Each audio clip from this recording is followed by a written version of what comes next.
सुप्रभात छत्तीसगढ़। मैं हूं आपके साथ अवंतिका श्रीवास्तव। बहुत स्वागत है आपका। सुप्रभात, मैं हूं आपके साथ ऋतु ज्ञानवानी। शुरुआत करेंगे राजनांदगांव की खबर से। ट्रक में घुसी है कार। सड़क किनारे खड़े ट्रक में कार जा घुसी। ये बड़ा हादसा हुआ।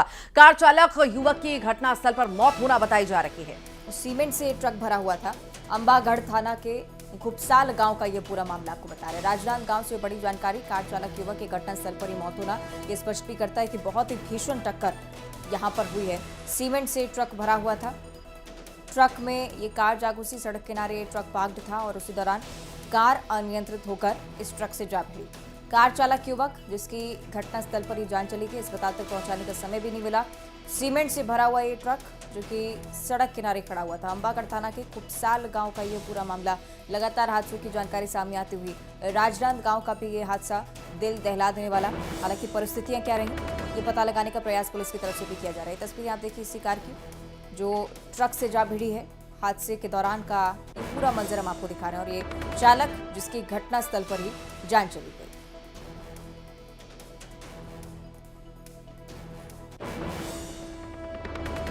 अंबागढ़ थाने के घुपसाल गांव का ये पूरा मामला। पुलिस हालांकि इस बारे में जांच करेगी कि आखिर किस वजह से दुर्घटना हुई।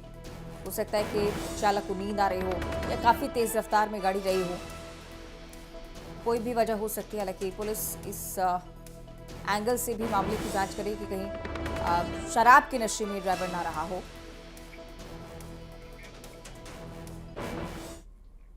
और अगली बड़ी खबर कोरबा से है, जहां मोटरसाइकिल चोर गिरोह का पर्दाफाश हो चुका है। एक नाबालिग सहित गिरोह के 5 सदस्य गिरफ्तार हुए हैं। 14 लाख से अधिक के 16 मोटरसाइकिल भी बरामद से की गई है। दीपका और कटघोरा पुलिस ने ये कार्रवाई की है। एक नाबालिग सहित 5 की गिरफ्तारी इस पूरे मामले में हुई है। दरअसल 14 लाख के 16 मोटरसाइकिल इनसे बरामद की गई और पूरे मामले में जांच पड़ताल पूछताछ हो रही है। ये पूरा मामला अब दीपका और कटघोरा का है। फिलहाल दीपका कटघोरा पुलिस ने ये कार्रवाई की है और इस गिरोह का खुलासा किया है और कैश भी बरामद किया है। 16 मोटरसाइकिल भी बरामद की है। पूरे ही मामले में हर एंगल से जांच पड़ताल हो रही है। पुलिस की तरफ से बड़ी कार्रवाई। एक नाबालिग सहित 5 आरोपी फिलहाल पुलिस गिरफ्त में। अन्य कनेक्शंस की भी तलाश की जा रही है पुलिस की तरफ से। अगर कोई और इन गिरोह से जुड़ा हुआ हो तो उसकी भी तलाश में पुलिस लगातार जुटी हुई। दीपका और कटघोरा पुलिस ने संयुक्त तौर पर इस कार्रवाई को अंजाम दिया है। बड़ी बात यह कि बहुत बड़ी संख्या में मोटरसाइकिल्स भी इनके हवाले से जब्त की जा चुकी है।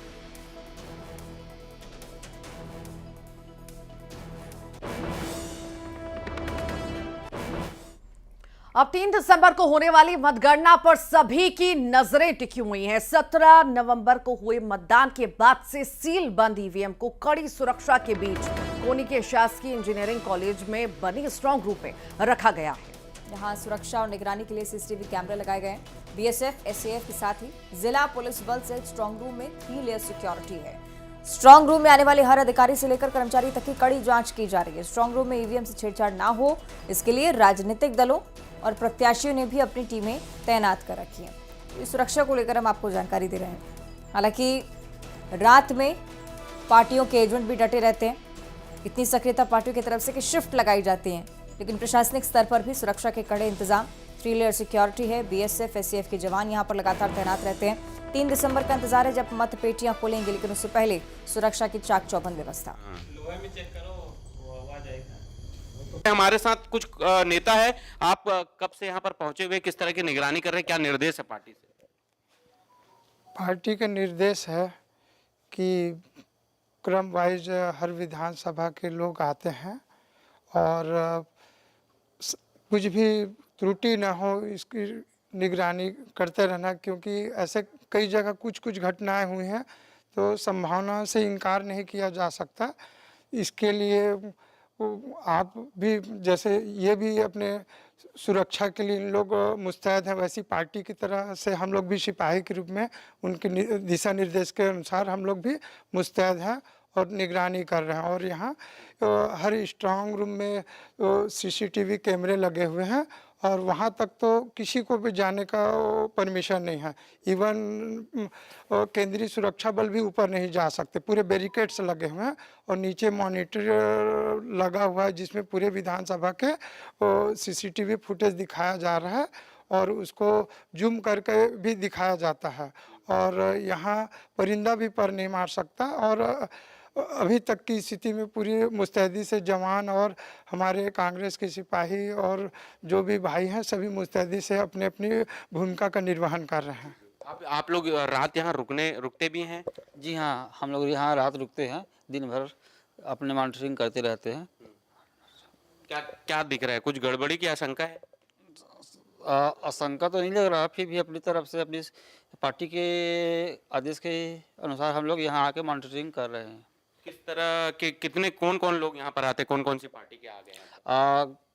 मस्तूरी से कांग्रेस पार्टी के सदस्य कुछ लोग कार्यकर्ता लोग आते हैं, और बिलासपुर से भी अपने भाई लोग आए हैं, और बीजेपी के भी आए हैं, कल आया था, और दोपहर में भी आए थे, और तख्तपुर क्षेत्र से भी जैसे मेरे को भेजे गए हैं तो मैं आया हूँ। पार्टी के नेता भी यहाँ पर जगह कर रहे हैं और ईवीएम की निगरानी करने के लिए यहाँ पर वो अपनी जिम्मेदारी निभा रहे हैं। फिलहाल 3 दिसंबर का वक्त बहुत कम बचा है, जब 3 दिसंबर को ईवीएम जो है वो खुलेगा और नेताओं के भाग्य का उदय होगा। न्यूज़ 18 के लिए उमेश मौर्य, बिलासपुर।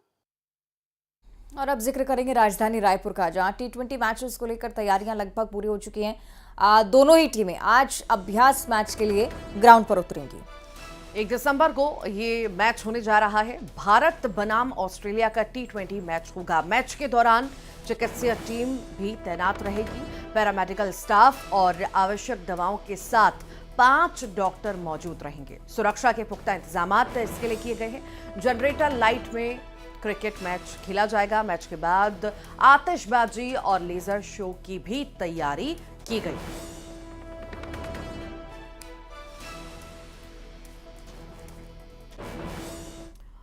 और T20 मैच के लिए रोड मैप तैयार किया गया है। यातायात पुलिस ने रोड मैप जारी कर दिया है। शाम 4 बजे से रात 12 बजे तक भारी मालवाहक वाहनों का प्रवेश प्रतिबंधित रहेगा। आपको बताएं कि शहीद वीर नारायण सिंह स्टेडियम में भारत वर्सेस ऑस्ट्रेलिया का चौथा T20 मैच। शराब, माचिस, लाइटर, पटाखा कुछ आप ले जा नहीं सकेंगे। भड़काऊ और संकट पैदा करने वाले व्यक्तियों पर पुलिस सख्त कार्रवाई के लिए तैयार रहेगी, तो उसके लिए भी पहले सचेत कर दिया गया है। छत्तीसगढ़ जो कि अपने मेहमान नवाजी के लिए प्रसिद्ध है, हो सकता है कि इस बार भी उसी प्रकार के व्यापक इंतजाम छत्तीसगढ़ की तरफ से हों। रायपुर में खासतौर पर उत्साह, टिकट की बिक्री के साथ ही हमने लंबी लंबी कतारें देखी हैं और सुरक्षा के भी व्यापक इंतजाम। और T20 मैच में टिकट की कालाबाजारी को लेकर पुलिस ने कार्रवाई की है। पुलिस ने 13 टिकट्स के साथ 4 लोगों को गिरफ्तार कर दिया है। तो 1 दिसंबर को यह मैच होने जा रहा है और मैच को लेकर ये लोग कालाबाजारी लगातार कर रहे थे, जिस पर बड़ी कार्रवाई जो है प्रशासन द्वारा की गई है। 13 टिकट के साथ 4 आरोपी गिरफ्तार हुए हैं।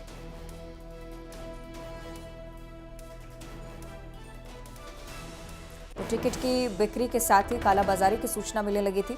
पुलिस ने फौरन एक्शन भी लिया। टिकट की कालाबाजारी के चलते जैसे ही खबरें सामने आई, पुलिस फौरन कार्रवाई के लिए पहुंचती। 13 टिकट के साथ 4 आरोपी को गिरफ्तार कर दिया।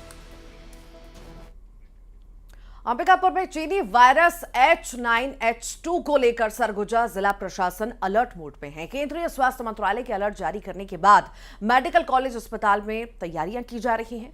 दरअसल इस वायरस से बच्चों को सबसे ज्यादा खतरा है और जिला प्रशासन ने स्वास्थ्य विभाग को एहतियात के तौर पर तैयारियों के निर्देश भी जारी कर दिए हैं।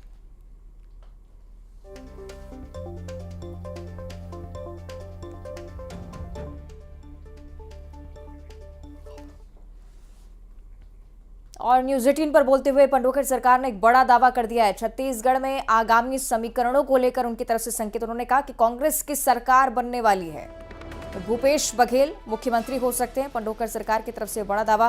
न्यूज़ 18 से खास बातचीत के दौरान मध्य प्रदेश और छत्तीसगढ़ दोनों ही राज्यों की स्थिति बताई है। खास बात यह कि भूपेश बघेल के नाम का जिक्र, कहा कि इस बार सीएम बन सकते हैं भूपेश बघेल। उनकी कुंडली में प्रबल योग इसके नजर आते हैं।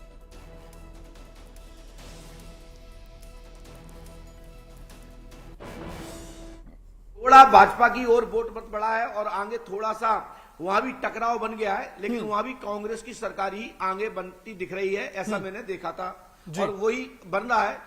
99% छत्तीसगढ़ में कांग्रेस की सरकार आते दिख रही है। 2023 विधानसभा चुनाव के बाद अब बीजेपी कांग्रेस का अगला और बड़ा टारगेट लोकसभा चुनाव है, लिहाजा दोनों ही दल अलर्ट मोड में हैं। तो लोकसभा चुनाव से पहले भितरघातियों को चिन्हित कर पार्टी से बाहर का रास्ता दिखाने की तैयारी भी शुरू हो चुकी है।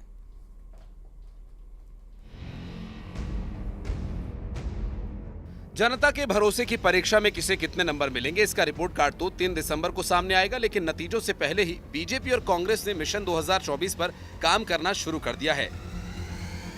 चुनावी रणनीति से पहले दोनों दलों के निशाने पर घर के भेदिए हैं, भितरघातियों पर एक्शन की फुल तैयारी है। यही वजह है कि विधानसभा चुनावों के नतीजों के बाद बीजेपी ने समीक्षा बैठक बुलाई है, जिसमें अनुशासनहीनता करने वाले नेताओं पर कड़ी कार्रवाई की जा सकती है। भारतीय जनता पार्टी में अनुशासन का बड़ा महत्व है और निश्चित रूप से जो भी शिकायतें आएंगी उसके पर विचार करेंगे और अनुशासनहीनता किसी भी कीमत पर बर्दाश्त नहीं की जाएगी। उधर कांग्रेस एक कदम आगे है। मतगणना से पहले ही सभी 90 विधानसभा सीटों के प्रत्याशियों को रायपुर बुलवाकर प्रदेश प्रभारी कुमारी शैलजा और सीएम भूपेश बघेल 1-to-1 चर्चा कर चुके हैं। इसके साथ ही भितरघातियों की लिस्ट अनुशासन समिति के बीच रखने की तैयारी पूरी है, ताकि पार्टी और संगठन को कमजोर करने वालों पर कड़ी कार्रवाई की जा सके। कार्यों को लेकर देखे उनकी विधानसभा में किसने काम किया, किसने काम नहीं किया। अगर उनको लगा कोई विरोध कर रहा था तो उसकी भी सूची उन लोगों ने सौंपी होगी। उस जानकारी को प्रदेश कांग्रेस कमेटी के अनुशासन समिति को भेजा जाएगा। जहाँ पे गंभीर आरोप थे, जहाँ पे गंभीर बातें दिखी, तत्काल उस पर नोटिस देने का काम किया गया, निलंबन करने का काम किया गया। और जो लोग बच गए हैं, 3 दिसंबर को परिणाम आने के बाद जब प्रदेश कांग्रेस कमेटी की बैठक होगी उसमें निर्णय होगा और अनुशासन समिति के सामने मामला जाएगा। छत्तीसगढ़ के रण को कौन जीतने वाला है और किसके सिर पर जीत का ताज सजने वाला है, ये तो ईवीएम का पिटारा खुलने के बाद ही पता चलेगा। लेकिन बीजेपी कांग्रेस सतर्क हो गई है और घर में छिपे जयचंदों पर एक्शन के मोड में आ गई है, ताकि विधानसभा की तरह लोकसभा चुनाव में भी भितरघातियों से पार्टी को उबारा जा सके। उमेश मौर्य, न्यूज़ 18, बिलासपुर। और चलिए अब आगे बढ़ेंगे और बात करेंगे जगदलपुर से बड़ी खबर की। धान के अवैध परिवहन पर नकेल कसी गई है। उड़ीसा से धान का अवैध परिवहन रोकने के लिए 7 चेक पोस्ट भी बनाए गए हैं। जिला 4 विभागों के 12 कर्मचारियों को टीमों के तौर पर बनाया और उस जिले के 7 ब्लॉक्स में जांच की जानी है। जिले के 79 खरीदी केंद्रों में 38 केंद्रों में धान तक पहुंचने का सिलसिला शुरू हुआ। आपको बताएं कि बस्तर कलेक्टर ने धान खरीदी में कोताही बरतने वाले कर्मचारियों को भी चेतावनी दी थी। बाहर से आने वाले धान पर नजर बनाए रखने के निर्देश भी जारी हुए हैं।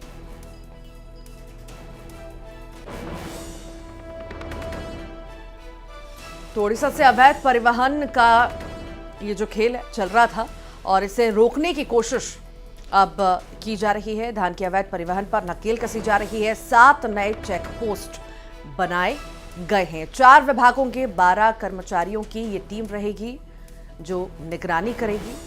79 खरीदी केंद्रों में से 38 में धान खरीदी अब शुरू भी हो चुकी है। बस्तर कलेक्टर ने ये चेतावनी जारी की है।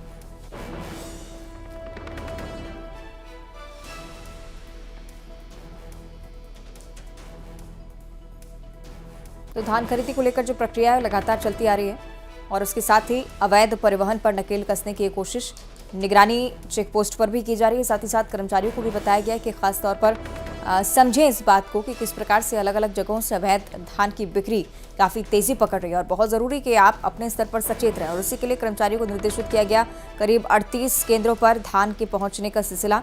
कुछ ऐसे भी किसान जो कि 3 दिसंबर का इंतजार करें, जिसके बाद नई कीमतों पर धान को बेच सकें। लेकिन अगर लापरवाही कहीं भी पकड़ी जाती है तो सख्त एक्शन होगा। ये भी निर्देश पहले से जारी हुए हैं।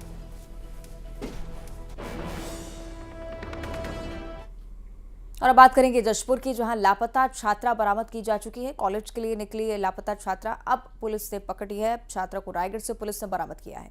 दरअसल कॉलेज जाने की बजाय बस में बैठकर रायगढ़ चली गई थी छात्रा। सिटी कोतवाली का ये पूरा मामला है। फिलहाल बरामद कर लिया गया है और सभी पहलुओं पर जांच पड़ताल की जा रही है कि आखिर वो कहां गई थी, किसके साथ गई थी।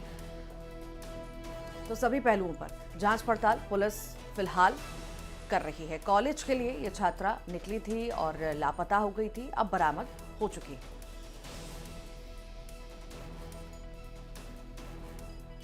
तो एंगल कुछ भी हो सकता है इस पूरी घटना का। फिलहाल छात्रा से पूछताछ की कोशिश, परिजनों से भी बातचीत लगातार पुलिस की तरफ से की जा रही है। क्या बहला फुसलाकर किसी ने रायगढ़ बुलाया या फिर कोई आपराधिक घटना इसके पीछे हो सकती है। हर एंगल से पुलिस मामले की जांच करती हुई, बड़ी बात यह कि छात्रा कुछ समय रहते पकड़ लिया गया। कॉलेज की बजाय रायगढ़ छात्रा जा रही थी। सिटी कोतवाली का पूरा मामला, परिजनों की शिकायत पर पुलिस ने फौरन कार्रवाई की। सराहनीय कार्रवाई इस बात को लेकर कि कोई भी बड़ी वारदात इस लड़की के साथ नहीं हुई, कोई बड़ी घटना नहीं घट पाई। इससे पहले ही पुलिस ने लड़की को बरामद कर लिया।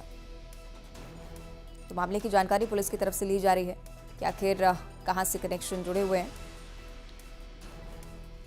जांच पुलिस अपने स्तर पर लगातार कर रही है, परिजनों से भी पूछताछ की कोशिश।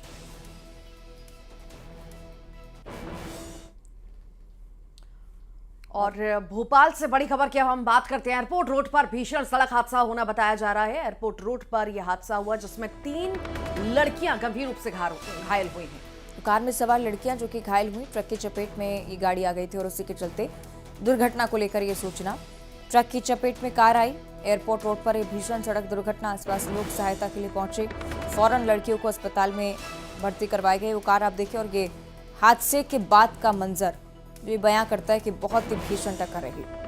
सड़क किनारे ट्रक पार्क्ड था और ट्रक की चपेट में अचानक से कार आ गई। काफी तेज रफ्तार हो सकता है कि इसके पीछे कारण रही। अगली खबर आगर मालवा से है, जहां कार ने ही टक्कर मार दी। सड़क किनारे खड़ी कार को दूसरी कार से टक्कर लगी और टक्कर के बाद बेकाबू कार पलट गई। और पलटी कार को स्थानीय लोगों ने सीधा किया। 2 घायलों को कार से बाहर भी निकाला। इंदौर कोटा हाईवे पर सुसनेर के डाक बंगला चौराहे पर यह हादसा होना बताया जा रहा है। फिलहाल पुलिस ने घायलों को सुसनेर अस्पताल पहुंचा दिया है। आगर मालवा की हम बात कर रहे हैं, जहां पर यह भीषण हादसा हुआ और इसमें 2 घायल हुए हैं जिन्हें कार से बाहर निकाला गया और अस्पताल पहुंचाया गया।